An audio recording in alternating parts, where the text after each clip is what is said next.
ये आकाशवाणी रायपुर है। प्रादेशिक समाचार बुलेटिन के साथ मैं शुभ्रा भट्टाचार्य।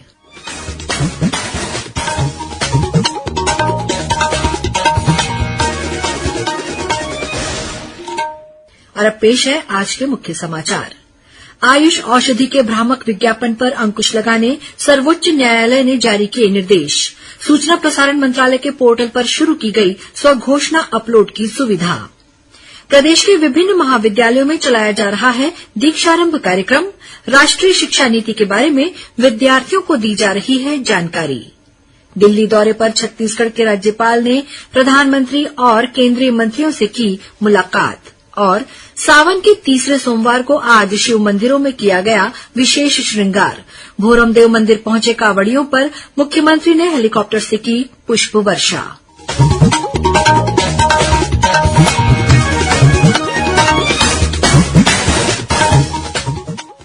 अब समाचार विस्तार से।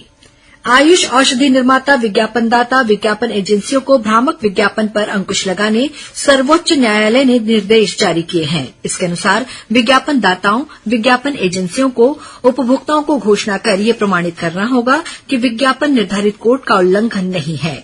इसके लिए सूचना और प्रसारण मंत्रालय के प्रसारण सेवा पोर्टल और प्रेस काउंसिल ऑफ इंडिया के पोर्टल पर स्वघोषणा अपलोड करने की सुविधा बीते 4 जून से शुरू कर दी गई है। छत्तीसगढ़ के आयुष संचालनालय से प्राप्त जानकारी के अनुसार भ्रामक विज्ञापन पर अंकुश लगाने और उपभोक्ता हितों की रक्षा करने के लिए लगाई गई याचिका पर सर्वोच्च न्यायालय द्वारा 7 मई को आदेश पारित किया गया, जिसके तहत विज्ञापनदाताओं, विज्ञापन एजेंसियों द्वारा अपने विज्ञापन के प्रसारण प्रकाशन से पहले स्वघोषणा प्रस्तुत कर ये प्रमाणित किया जाएगा कि उसका विज्ञापन केबल टेलीविजन नेटवर्क नियम के तहत निर्धारित विज्ञापन कोड का उल्लंघन नहीं करता है। खाद्य मंत्री दयालदास बघेल आज बेमेतरा जिले के नवागढ़ विकासखंड के शासकीय कोदूराम दलित महाविद्यालय के दीक्षारंभ कार्यक्रम में शामिल हुए। इस दौरान महाविद्यालय के नव प्रवेशित विद्यार्थियों को राष्ट्रीय शिक्षा नीति के प्रावधानों के संबंध में जानकारी दी गई। शिक्षा नीति के तहत विद्यार्थियों द्वारा चुने जाने वाले विषय, जेनेरिक इलेक्टिव का समूह तथा वैल्यू एडिशन कोर्स के समूह की व्याख्या की गई। कार्यक्रम में विद्यार्थियों को क्रेडिट आधारित कोर्सेज, सतत आंतरिक मूल्यांकन और अंत सेमेस्टर परीक्षा से संबंधित प्रावधानों के बारे में समझाया गया। इस दौरान विद्यार्थियों तथा पालकों की शंकाओं का समाधान भी किया गया। कार्यक्रम के बाद खाद्य मंत्री ने परिसर में पौधारोपण किया। वहीं राजस्व मंत्री टंकराम वर्मा बलौदाबाजार जिले के विभिन्न कॉलेजों में आयोजित दीक्षारंभ समारोह में शामिल हुए। समारोह को संबोधित करते हुए श्री वर्मा ने कहा कि मुख्यमंत्री विष्णुदेव साय के नेतृत्व में नई शिक्षा नीति का सफलतापूर्वक क्रियान्वयन किया जा रहा है। उन्होंने कहा कि नई शिक्षा नीति में नौकरी की जगह स्वरोजगार पर जोर दिया गया है। कार्यक्रम में उन्होंने नव प्रवेशित कॉलेज छात्र छात्राओं का तिलक लगाकर स्वागत किया और उत्कृष्ट छात्र छात्राओं को प्रशस्ति प्रमाण पत्र देकर सम्मानित किया। संपूर्णता अभियान के तहत कोंडागांव जिले के मर्दापाल गांव के स्कूली बच्चों ने नुक्कड़ नाटक और नृत्य के माध्यम से साप्ताहिक बाजार में लोगों को जागरूक किया। इस अवसर पर मर्दापाल के सरपंच और सचिव भी उपस्थित रहे। सरपंच ने जनसामान्य को योजनाओं से अवगत करवाया और लाभ लेने की अपील की। संपूर्णता अभियान की शुरूआत प्रधानमंत्री नरेंद्र मोदी द्वारा 4 जुलाई से की गई है। इसमें देशभर के 112 आकांक्षी जिलों के साथ ही प्रदेश के जिलों को त्वरित और प्रभावी परिवर्तन लाने का लक्ष्य दिया गया है।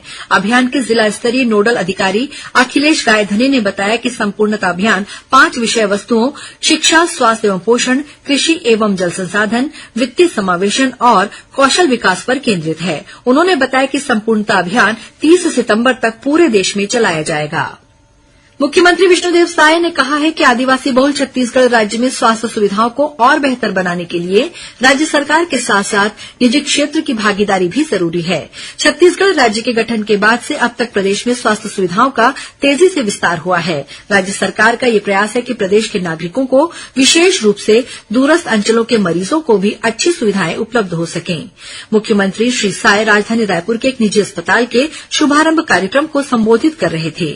मुख्यमंत्री ने प्रधानमंत्री आयुष्मान भारत योजना का उल्लेख करते हुए कहा कि इसमें जरूरतमंद मरीजों को 5 लाख रुपए तक के निःशुल्क इलाज की सुविधा उपलब्ध है। उन्होंने ये भी बताया कि प्रधानमंत्री राहत कोष के माध्यम से इलाज के लिए राशि स्वीकृत होने पर 7 दिन के भीतर संबंधित अस्पताल को राशि उपलब्ध कराने की व्यवस्था की गई है। छत्तीसगढ़ के राज्यपाल रमेन डेका ने नई दिल्ली में प्रधानमंत्री नरेंद्र मोदी, केंद्रीय गृह मंत्री अमित शाह और केंद्रीय सड़क परिवहन तथा राजमार्ग मंत्री नितिन गडकरी से सौजन्य मुलाकात की। इस अवसर पर राज्यपाल ने उन्हें पुष्पगुच्छ और शॉल भेंट की। इस दौरान प्रथम महिला रानी डेका काकोटी भी उपस्थित थीं। प्रादेशिक समाचार आप आकाशवाणी रायपुर से सुन रहे हैं और अब आगे बढ़ते हैं बाकी के समाचारों की ओर। सावन के तीसरे सोमवार को आज शिव मंदिरों में विशेष श्रृंगार किया गया।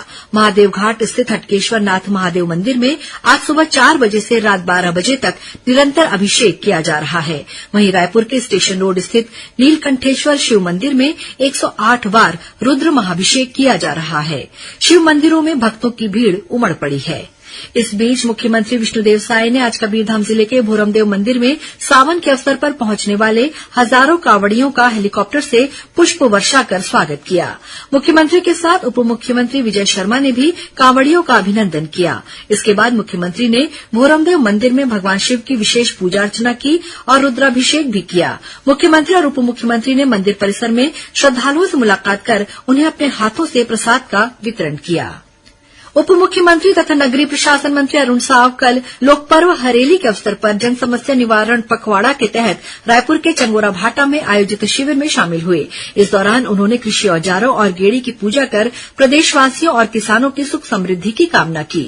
श्री साव ने डॉ खूबचंद बघेल उद्यान में एक पेड़ मां के नाम अभियान के तहत हरिशंकरी का पौधा लगाया। श्री साव ने जन समस्या निवारण शिविर में दिव्यांगों को व्हीलचेयर, वार्डवासियों को नए बने राशन कार्ड, भवन अनुज्ञा प्रमाण पत्र, स्व सहायता समूह की महिलाओं पीएम स्वनिधि और प्रधानमंत्री आवास योजना के हितग्राहियों को चेक प्रदान किया।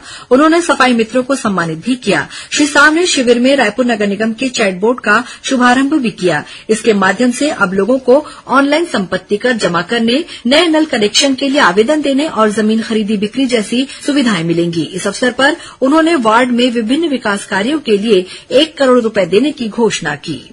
शिक्षकों की कमी से नाराज होकर कांकेर जिले के प्रयास आवासीय विद्यालय के छात्र छात्राओं ने आज राष्ट्रीय राजमार्ग पर प्रदर्शन किया। उनके प्रदर्शन से सड़क के दोनों तरफ लंबा जाम लग गया था, जिससे लगभग 1 घंटे तक रायपुर जगदलपुर मार्ग पर गाड़ियों की कतार लगी रही। स्कूल प्रबंधन और पुलिस प्रशासन ने छात्रों को समझाने की कोशिश की, लेकिन वे नहीं माने, जिसके बाद पुलिस ने बलपूर्वक छात्र छात्राओं को सड़क से हटाया। बीजापुर के भाजपा नेता अजय सिंह को पुलिस ने धमकी देने के आरोप में गिरफ्तार किया है।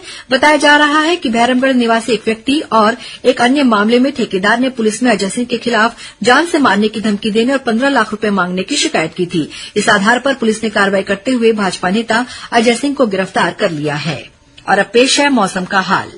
मौसम विभाग के मुताबिक अगले 24 घंटों के दौरान प्रदेश में अधिकांश स्थानों पर हल्की से मध्यम वर्षा होने के आसार हैं।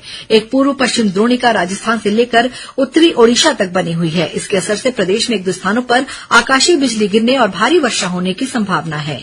इस बीच राज्य शासन के राजस्व एवं आपदा प्रबंधन विभाग द्वारा बनाए गए राज्य स्तरीय नियंत्रण कक्ष द्वारा संकलित जानकारी के मुताबिक 1 जून से अब तक राज्य में 670 मिलीमीटर औसत वर्षा दर्ज की जा चुकी है। बीजापुर जिले में सबसे ज्यादा 1504 मिलीमीटर और सरगुजा जिले में सबसे कम 309 मिलीमीटर वर्षा दर्ज की गई है। और अब कुछ खबरें संक्षेप में। छत्तीसगढ़ के पर्वतारोही राहुल गुप्ता ऑस्ट्रेलिया की सबसे ऊंची चोटी माउंट कोजियस्को में 15 अगस्त को तिरंगा फहराएंगे। इससे पहले राहुल गुप्ता ने आज प्रदेश के खेल मंत्री टंकराम वर्मा से मुलाकात कर उन्हें अपने अभियान की जानकारी दी। संभागायुक्त महादेव कावरे ने आज सुबह राजधानी रायपुर स्थित 3 शासकीय कार्यालयों का निरीक्षण किया। इस दौरान निर्धारित समय सुबह 10 बजे कार्यालय नहीं पहुंचने वाले लगभग 25 अधिकारियों कर्मचारियों को कारण बताओ नोटिस जारी करने के निर्देश दिए। दुर्ग जिला रोजगार और स्वरोजगार मार्गदर्शन केंद्र द्वारा 77 रिक्त पदों को भरने के लिए 8 अगस्त को सुबह 10:30 बजे से जिला रोजगार एवं स्वरोजगार मार्गदर्शन केंद्र दुर्ग में प्लेसमेंट कैंप का आयोजन किया जाएगा। कबीरधाम जिले के रानी दहरा जलप्रपात में डूबने से एक युवक की मौत हो गई। बिलासपुर जिले के खूंटाघाट डैम में एक युवक की लाश मिली। लोगों ने इसकी सूचना रतनपुर पुलिस को दी। बताया जा रहा है कि ये युवक पीएससी की तैयारी कर रहा था।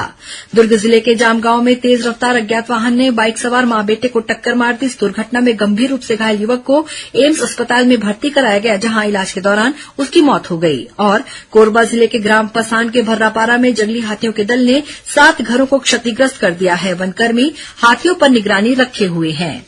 अंत में मुख्य समाचार एक बार फिर। आयुष औषधि के भ्रामक विज्ञापन पर अंकुश लगाने सर्वोच्च न्यायालय ने जारी किए निर्देश। सूचना प्रसारण मंत्रालय के पोर्टल पर शुरू की गई स्वघोषणा अपलोड की सुविधा। प्रदेश के विभिन्न महाविद्यालयों में चलाया जा रहा है दीक्षारंभ कार्यक्रम। राष्ट्रीय शिक्षा नीति के बारे में विद्यार्थियों को दी जा रही है जानकारी। दिल्ली दौरे पर छत्तीसगढ़ के राज्यपाल ने प्रधानमंत्री और केंद्रीय मंत्रियों से की मुलाकात। और सावन के तीसरे सोमवार को आज शिव मंदिरों में किया गया विशेष श्रृंगार। भोरमदेव मंदिर पहुंचे कांवड़ियों पर मुख्यमंत्री ने हेलीकॉप्टर से की पुष्प वर्षा। इसी के साथ प्रादेशिक समाचार बुलेटिन समाप्त हुआ। नमस्कार।